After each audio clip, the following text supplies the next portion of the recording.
Donc Yuma Nakazato, c'est un jeune créateur japonais qui vit et travaille au Japon, mais c'est un créateur qui a été formé aussi en Europe, en Belgique. Il défile aussi depuis de nombreuses années à Paris, à la semaine de la haute couture de la mode française. Et c'est un créateur qui s'intéresse vraiment au rôle du vêtement dans notre monde, dans notre époque. C'est un créateur que l'on qualifie d'avant-garde parce qu'il propose des formes, des façons de penser le vêtement, de les fabriquer complètement nouvelles. Il s'interroge sur avons-nous vraiment besoin encore de produire des vêtements? Comment faire pour pas que ce soit au prix de la destruction d'une partie de la planète?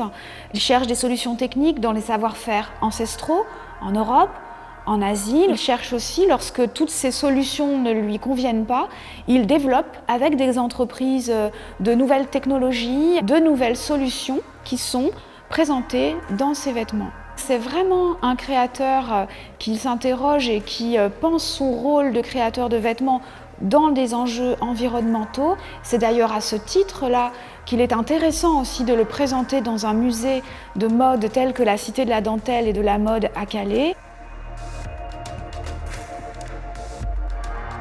Yuma Nakazato, par exemple, à un moment de sa carrière, réalise que son héritage de la culture japonaise impacte et peut lui servir vraiment à repenser la mode.